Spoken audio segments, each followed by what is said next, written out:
Olá, o E-Social, esse projeto desenvolvido pelo governo federal, que está dentro do contexto do SPED, né, Sistema de Escrituração Pública Digital, vem reunindo aí várias informações, na verdade reúne várias informações do mundo do trabalho e do mundo da previdência. E a Firjan, já de longa data, vem acompanhando todas essas discussões, inclusive participando de discussões junto aos órgãos de governo sobre esse projeto, né, que ao longo desse tempo todo que eu comentei, sofreu bastante alterações. Por isso, nós estamos aqui recebendo, né, o Orion Sávio de Oliveira, que é coordenador geral de benefícios, né, de riscos e reabilitação profissional da Previdência Social, que vai trazer algumas informações, principalmente com relação a essas questões aos eventos de saúde e segurança do trabalho, que tem gerado dúvidas, né, principalmente em função dos últimos atos, seja atos publicados, algumas portarias que foram publicadas, algumas que inclusive foram retificadas, né, e que trouxeram aí também, entre outras ações, o adiamento da entrada do PPP digital para início do ano de 2023. Porém, esse processo todo, né, já considerando até o próprio processo de simplificação do projeto do E-Social, somado com essas recentes informações e portarias, tem trazido muitas dúvidas para as empresas de como proceder ou como atuar agora com relação aos eventos de saúde e segurança dentro do E-Social. Tem dúvidas até quais são efetivamente esses eventos, quais aqueles que foram efetivamente postergados, quais que permanecem. Então, existe aí algumas dúvidas. Então, com isso, nada melhor, como eu comentei aqui, com o Orion, que é a pessoa que coordena dentro da Previdência, exatamente dentro do projeto social, essa temática, que são os eventos de saúde e segurança, para nos trazer aí esclarecimentos que são mais do que necessários. Então, já fica aqui, obrigado, Orion, e eu inicio assim com algumas perguntas, né? Quer dizer, como é que fica essa questão do adiamento para 2023 frente ao cronograma de implantação do projeto social que consta na portaria 71. Então, Orion, se você puder já começar trazendo esclarecimento com relação a esses pontos, o que efetivamente passou para 2023, o que efetivamente nós vamos ter em 2022 e esse cronograma que consta ali na portaria 71. Perfeito, olá a todas e a todos. Primeiramente, eu gostaria de agradecer o convite da Firjan para estar aqui com vocês, né, trazendo esses esclarecimentos ao lado do colega José Luiz, que há tanto tempo também já participa desse projeto do E-Social. Então, temos muitas dúvidas em relação a essa sucessão de normativos, e eu vou aproveitar essa pergunta para explicar a diferença entre o cronograma do E-Social e entre a substituição das obrigações que cada órgão promove. O cronograma do E-Social, ele é estabelecido por uma portaria conjunta, uma portaria entre todos os órgãos envolvidos no E-Social, hoje, Ministério do Trabalho e Previdência e Secretaria Especial da Receita Federal do Brasil. Esse cronograma hoje está estabelecido na portaria 71 de 2021, de junho de 2021, e este cronograma só pode ser alterado por um outro ato conjunto da Receita Federal do Brasil com o Ministério do Trabalho e Previdência. Não houve esse ato, então a portaria 71, ela permanece em vigor, ela permanece hoje, então, sendo o prazo para entrada dos eventos de SST no E-Social para o início da obrigatoriedade de envio dos eventos de SST ao E-Social. Dito isso, então, nós podemos dizer que o E-Social ele dividiu a entrada das empresas em grupo, dividiu as empresas em grupo, e cada grupo de empresas, o E-Social começou a ser estruturado, começou a ser implantado em fases, são 4 fases. A parte de SST é a 4ª fase do projeto. É a última fase do projeto E-Social, que está sendo implantada agora. Para as empresas do Grupo 1, o início da obrigatoriedade dos eventos de SST começou em 13 de outubro de 2021. Para as empresas dos grupos 2 e 3, esta 4ª fase, SST, começou em 10 de janeiro de 2022. E para as empresas do grupo 4, que são os órgãos públicos, esta 4ª fase se inicia em 11 de julho de 2022. O que eu estou querendo dizer com isso? Todos os eventos de SST se tornaram obrigatórios nessa data.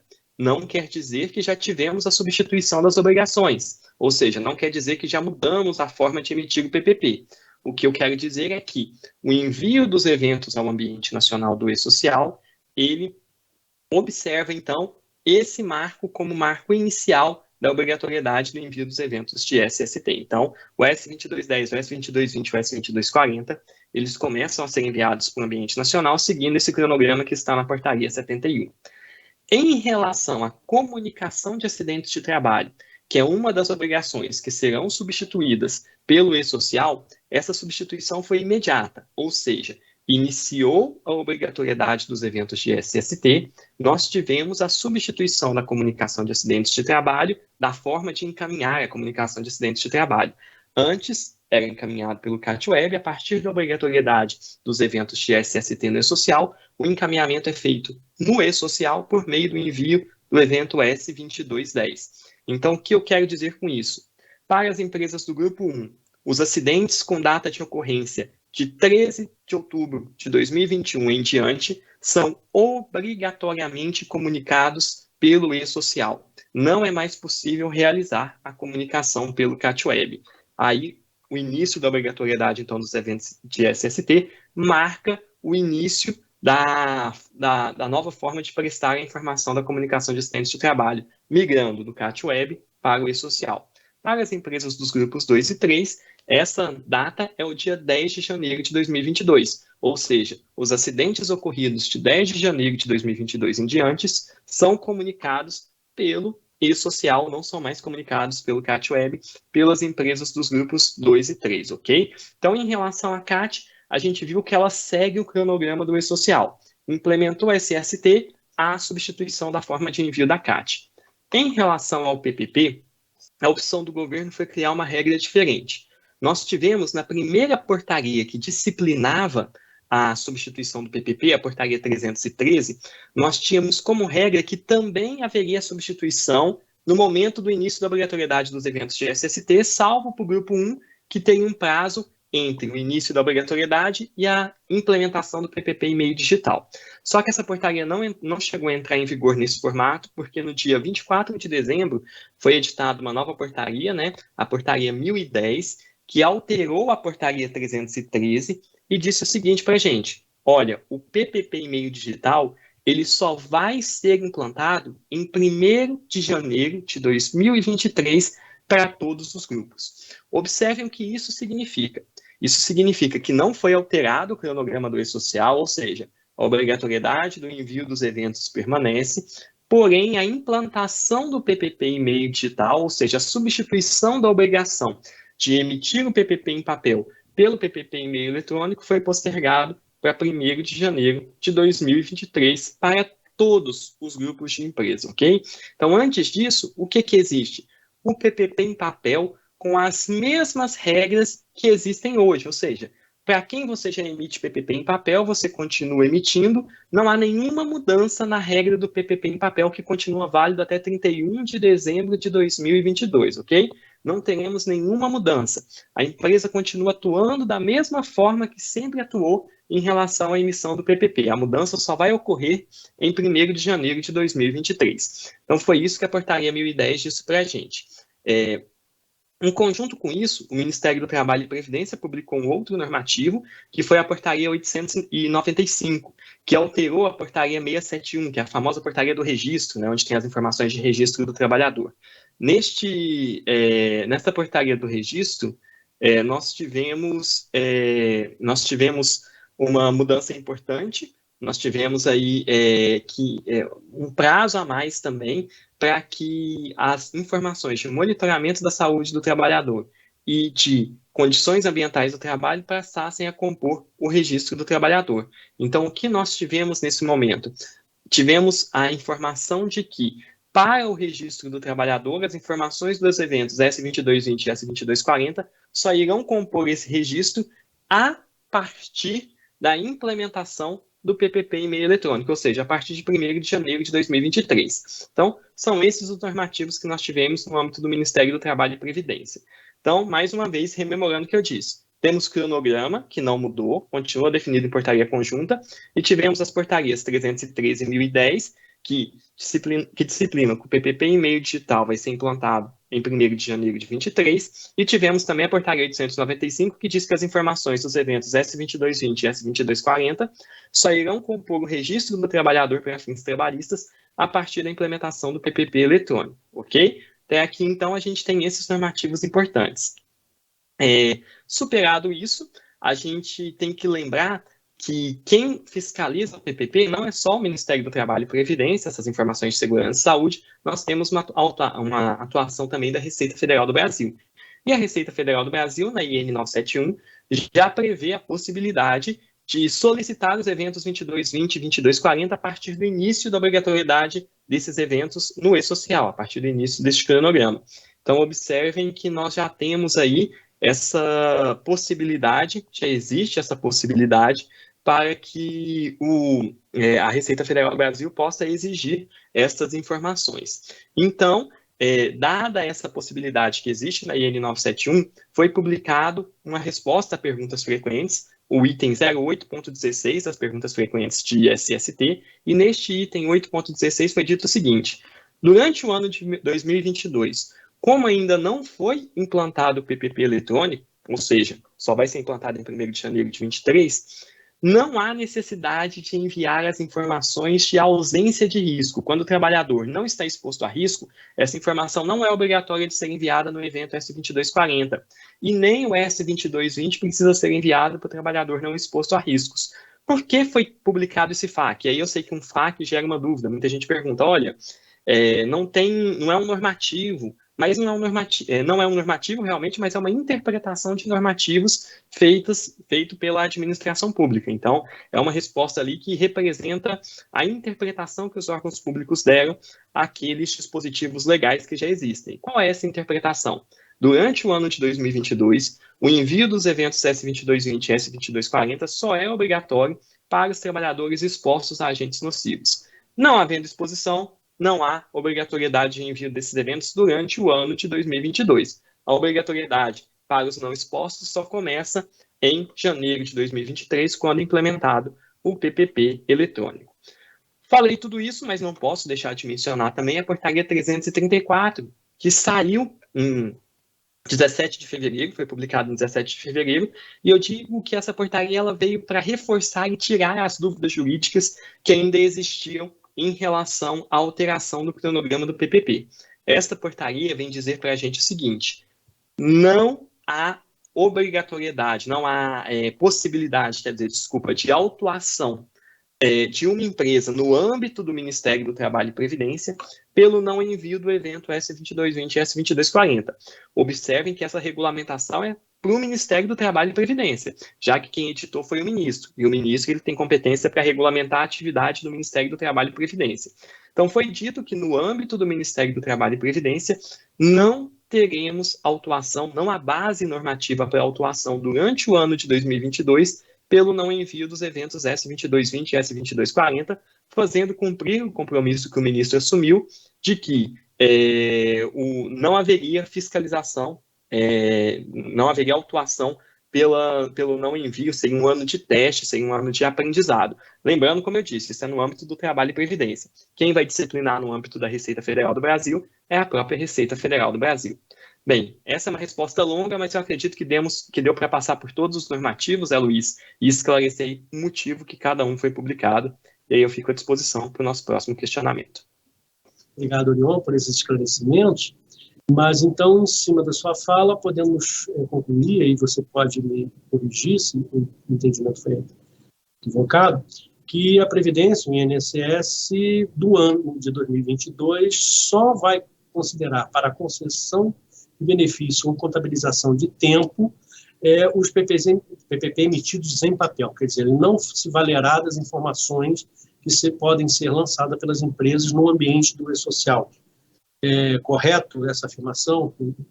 Está perfeita a sua afirmação, Zé Luiz. Durante o ano de 2022, o único documento válido para comprovação de tempo especial é o PPP em papel. As informações encaminhadas ao e-social não serão utilizadas em momento algum para reconhecimento de tempo especial durante o ano de 2022. As informações em meio eletrônico, aquelas que chegarem pelo e-social, só serão utilizadas para avaliação de tempo a partir de 1º de janeiro de 2023, ou seja, desta data em diante. Até esta data, até 31 de dezembro de 2022, o que vale é o papel, não há possibilidade de usar a informação eletrônica no âmbito do INSS. Só vai, então, para períodos a partir de 1º de janeiro de 2023, a informação já nasce eletrônica e aí sim será utilizada para a caracterização de tempo especial ou para a avaliação, né, de exposição a agentes nocivos a partir de 1º de janeiro de 2023. Então, está corretíssima a sua afirmação. Um outro ponto é a questão do LTCAT, né?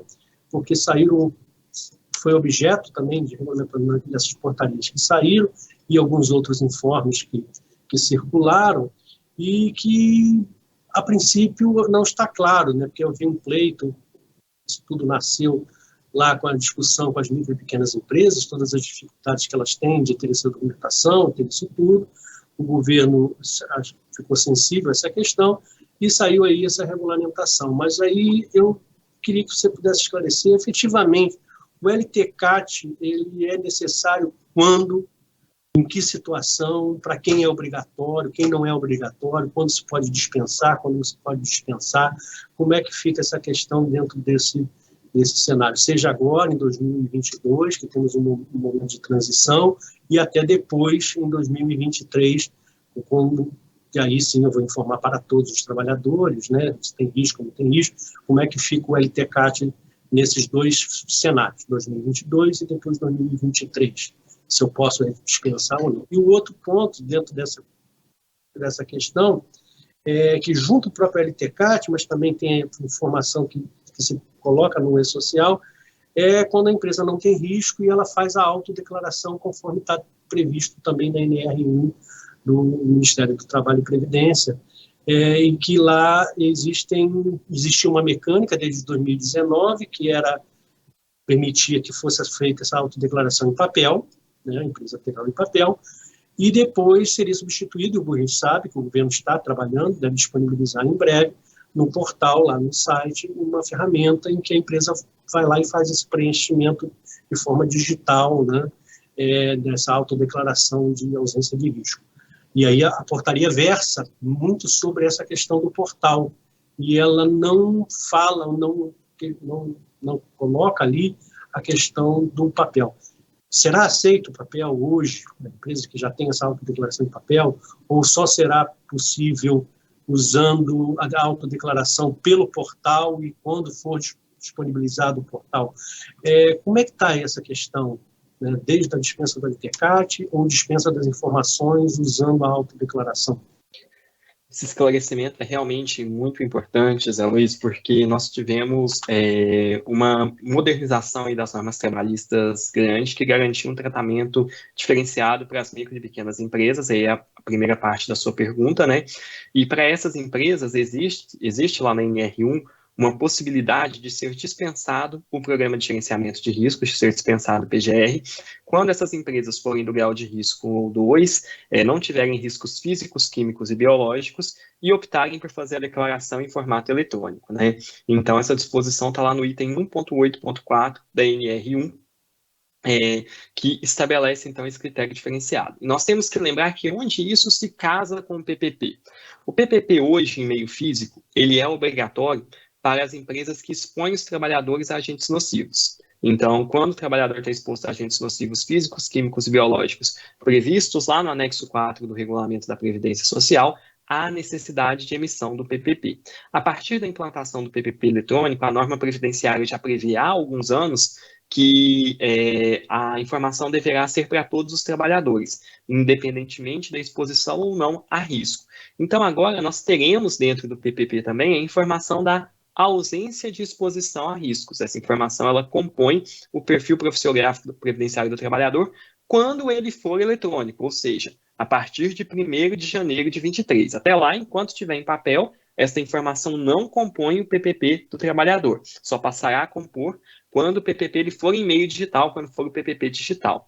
E aí a dúvida fundada surgiu de várias empresas do país sobre a necessidade ou não de elaboração de laudo técnico de condições ambientais do trabalho, quando a empresa não constatar a existência de riscos físicos, químicos e biológicos. Essa constatação ela pode ser feita em 2 formatos. Pode ser pelo Programa de Gerenciamento de Riscos, pelo PGR, ou pode ser até mesmo por essa declaração de ausência de riscos nas hipóteses do item 1.8.4 da NR1.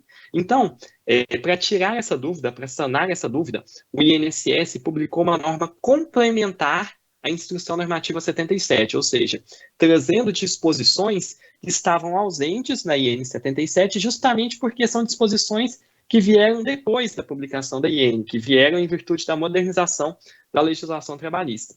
E essa portaria 1411, ela prevê a possibilidade da empresa que puder realizar essa declaração de ausência de riscos, ou seja, estiver enquadrada no item 1.8.4 da NR1, a possibilidade de que com esta declaração de ausência de riscos, este documento, essa declaração, ela vai ser um fundamento para o preenchimento do evento S2240, ou seja, com base nesta declaração, referenciando essa declaração, a empresa vai poder declarar no evento S2240 o código de ausência de riscos. Então, foi isso que foi dito ali nessa portaria. Foi além essa portaria, ela ainda criou uma disposição para o MEI, porque o MEI ele é sempre dispensado do PGR, né? Para o MEI, se a ficha de orientação dele também não tiver previsão para a atividade que ele desenvolve de risco físico, químico ou biológico, ele pode fazer essa declaração no 2240, quando ele tiver empregados, com base na ficha de orientação. Então, criou essas 2 possibilidades. Então, falamos da declaração de ausência de riscos e da ficha de orientação do MEI. Esses documentos são suficientes quando eles declararem a inexistência de riscos físicos, químicos e biológicos, eles são suficientes para preencher no evento S2240 do E-Social a informação de ausência de riscos. Mas a dúvida que você identificou foi adiante. Ela falou assim, ok, tem esses casos específicos e tem o caso da empresa que é obrigada a elaborar um PGR, mas no PGR ela identifica a ausência de riscos físicos, químicos e biológicos. Esse PGR pode ser utilizado também para declarar a ausência de riscos no 2240? Pode, por quê? Porque o artigo 58, parágrafo 1º da Lei 8.213, ele estabelece que o laudo técnico de condições ambientais do trabalho, ele deve ser elaborado para comprovar a efetiva exposição do trabalhador a agentes nocivos. Quando você não tem o risco, não tem que se falar em laudo para avaliar a exposição. Não tem exposição, você já identificou. Então, não faz sentido você elaborar um laudo para comprovar algo que não existe. Você não tem como comprovar a efetiva exposição de uma exposição que não existe. Então, é uma interpretação lógica do artigo 58, parágrafo 1º. Então, se o seu PGR constatar inexistência de riscos, logicamente essa informação pode ser aproveitada para o preenchimento do evento S2240, e aí a gente não tem que falar na elaboração de laudo técnico de condições ambientais do trabalho. Por outro lado, identificada a existência de riscos físicos, químicos e biológicos, aí o laudo técnico de condições ambientais do trabalho se torna imperativo ou documento que possa substituí-lo que contenham todos os seus elementos constitutivos, né? Então, esta é a regra do LTCAT. E por que a gente tem essa confusão? E aí, em 30 segundinhos, só para explicar por que a gente tem essa confusão. Hoje, quem elabora PPP tem LTCAT. Por quê? Porque a informação de ausência de riscos não está no PPP. Por isso que a gente fala, hoje, quando você elabora um PPP, você tem que ter LTCAT. Não tem como você elaborar um PPP sem ter um laudo técnico. Porém, como com o PPP em meio digital, a gente tem o acréscimo dessa informação de ausência de riscos, com certeza a gente tem que entender que outros documentos podem sim ser utilizados para identificar essa ausência de riscos. Isso vai ao encontro do compromisso do governo de simplificar, de harmonizar a legislação trabalhista e previdenciária. Foi um compromisso assumido no início da revisão das normas regulamentadoras e que a portaria 1411 vem concretizando. Então, a gente estaria dispensado, né, de certa forma, do 2240, né, que é um dos eventos que compõem ao PPP. Mas a ausência, seja ele lá pela NR1, de ter o PGR ou ter o PCMSO, eu não dispenso de ter o ASO. E como o 2220, a base dele é quase que a transcrição, pelo menos de alguns pontos, do ASO, não do prontuário, havendo inclusive uma grande confusão de prontuário, não, do ASO, né? O 2220 continua obrigatório, independente da ausência ou da autodeclaração. É isso? Perfeito, excelente lembrança, e é isso mesmo, Zé Luiz. Como o ASO, que é o documento que é a base do preenchimento do evento S2220, continua obrigatório nesses casos, mesmo tendo ausência de riscos, continua obrigatório o admissional, demissional e o periódico, pelo menos, né, a depender do tipo de empregador. Então, essas informações, quando emitido um ASO, essa informação tem que ser registrada no 2220, não há dispensa do 2220, só do 2240. Quer dizer, dispensa não, né? Uma forma simplificada de preenchimento, na verdade. E aí, para fechar esse tópico, o último questionamento é o seguinte: eu posso usar a informação lá de ausência de risco constante do PGR, mas a legislação aí é como a Previdência vai ler, ou vai entender, ou acatar, porque a lei, a 8.203 que você cita, diz que a caracterização dessa situação de exposição nociva ou não nociva, né, a caracterização da atividade tem que ser feita por engenheiro ou por médico. E o PGR necessariamente não é feito por este profissional, podem ser feito por outros profissionais. Então, nesta situação em que eu tenho lá a ausência do risco, né, pode ser feito por qualquer profissional, ou a Previdência só vai acatar, se desdobrar no ato de fiscalização, de verificação, se esse PGR foi feito por um desses dois profissionais. Como vai ser o entendimento da Previdência com relação a essa questão? Perfeito. Em relação à ausência de riscos, não vai ser cobrado a subscrição do documento por um engenheiro ou médico. Havendo risco, aí sim essa subscrição é obrigatória, justamente porque o laudo técnico ele deve ser elaborado para comprovar a efetiva exposição a um agente nocivo, a um risco. Se nem tem risco, não tem por que ter uma avaliação por um profissional específico para caracterizar, para fazer um laudo. Então, nesse caso, o que estaria se dispensando é o laudo, a existência do laudo, né? E aí, nessas hipóteses, então, o próprio PGR, mesmo sem a assinatura de um médico ou engenheiro, seria suficiente, ou a declaração, né? A declaração também não exige que seja subscrita por um médico ou engenheiro, a declaração de ausência de riscos, a obrigatoriedade é que seja emitida pelo empresário, seria suficiente, então, para a declaração de ausência de riscos no PPP. Logicamente, essa declaração pode ser contestada a qualquer momento, né? Mas a gente sabe que ela exige algumas fases, não é uma simples autodeclaração, é uma declaração que exige a fase de identificação preliminar dos perigos, e aí a gente, embora haja a possibilidade de ser feita sem um profissional técnico, há uma dificuldade em se fazer sem um profissional técnico, justamente por conta dessa fase preliminar que tem que fazer parte do processo. Orion, chegando aqui, eu acho que, pelo menos dos pontos principais, claro que tem muito que se falar ainda, e vamos conversar muito ainda no avançar do projeto, né, que eu acho que ele está sendo construído e ajustado, né, com a aplicação, então a gente vai voltar a falar com o tema, mas eu acho que esses são os pontos principais que a gente precisava trazer de esclarecimento para as pessoas. E aí, para encerrar, se você quer fazer alguma fala inicial, e eu só te provocaria com uma pergunta assim: como é que está o aplicativo, né, o app do meu INSS, que também o trabalhador, a princípio, tinha sido divulgado, né, de que o trabalhador veria essas informações referentes ao seu PPP, as suas informações ali, que nós estamos conversando aqui agora, no aplicativo, é uma forma dele acompanhar. Como é que anda isso? Essa é uma pergunta provocativa de final aqui, e depois você, por favor, faça suas considerações, e já fica aqui o nosso agradecimento aí por essa atenção e o tempo que você dedicou aí a gente aqui respondendo essas coisas importantes. Perfeito. Essa pergunta da aplicação é ótima, porque ela é um dos ganhos que vamos ter, né, com a implantação do PPP eletrônico. E hoje, a DataPrev já está recebendo os eventos de SST que estão sendo encaminhados, já está transformando, essas informações já estão sendo incorporadas ao nosso CNIS na Previdência Social, e estão aptas a ser disponibilizadas quando iniciar a obrigatoriedade dos eventos de SST. Então, hoje nós temos essa solução tecnológica pronta, a consulta vai ser feita, a consulta do trabalhador, as informações do PPP dele, vai ser feita pelo meu INSS e vai estar disponível a partir de 1º de janeiro de 2023, e daí a importância da gente reforçar, inclusive, a portaria 334, que saiu no dia 17 de fevereiro, em que o ministro reiterou a necessidade que o INSS esteja preparado para, em 1º de janeiro de 2023, já disponibilizar essas informações em formato eletrônico. Então, a partir do dia 1º de janeiro de 2023, o PPP eletrônico poderá ser consultado pelos canais digitais do INSS, e aí, quando eu digo canais digitais, leia-se o Meu INSS, e no âmbito administrativo, no QNIS, que é a ferramenta que o servidor utiliza para avaliar, caracterizar, né, o direito ali, ou buscar as informações do segurado.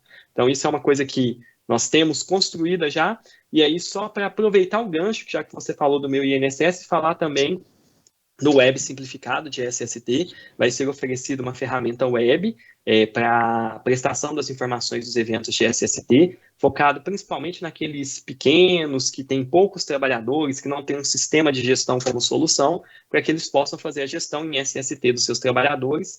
E esse sistema ele está em fase de homologação já, então nós estamos terminando a homologação dele. Nos próximos dias ele deve estar disponível, e aí ele vai poder ser utilizado e testado por todos durante esse ano de 2022, para que, de fato, você consiga organizar as informações de SST dos trabalhadores e encaminhar aí até a implantação do PPP eletrônico. O evento da CAT já está disponível no web geral, mas isso tudo vai ser consolidado numa versão, numa aplicação simplificada, para facilitar a gestão em SST e garantir que o acesso ao usuário de SST seja as informações que, de fato, ele precisa para prestar o serviço.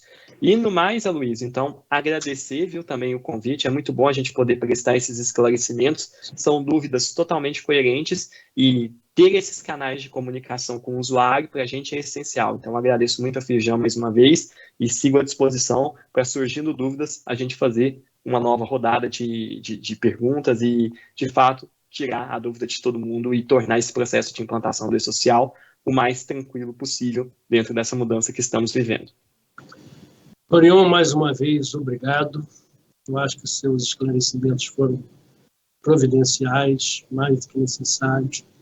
Eu acho que será importantíssimo para os empresários e para os profissionais que terão acesso a esse conteúdo. Então, fica aqui meu abraço e até um outro, porque esse assunto ele ainda, com certeza, vai se manter aí ao longo do ano aí, em evidência, e outros esclarecimentos, porventura, serão necessários, e lhe conhecendo e conhecendo o pessoal de governo, não vão evitar ou refutar em prestar esses esclarecimentos. Então, eu já agradeço agora e já antecipo os agradecimentos, que com certeza teremos outros eventos. Um abraço a todos que nos ouvem, e que espero que as informações sejam proveitosas, né, e qualquer outro esclarecimento, a Firjan está aqui à disposição para ajudar ou para intermediar aí junto ao governo o esclarecimento que for necessário para que as empresas consigam usar aí o ano de 2022 como um ano de aprendizado, principalmente as micro e pequenas empresas, para superar todas essas dificuldades e que a gente entre em 2023 aí todos ajustados, porque a gente sabe que a gente está vivenciando alguns problemas com relação à implantação do e-social, mas é pertinente a qualquer processo de implantação. Mas o projeto tem muitos ganhos, muitas vantagens, e que a gente tem que trabalhar para usufruir das vantagens, né, e superar esses pontos que ainda estão necessitando ajustes. Um abraço a todos, obrigado, até uma próxima oportunidade.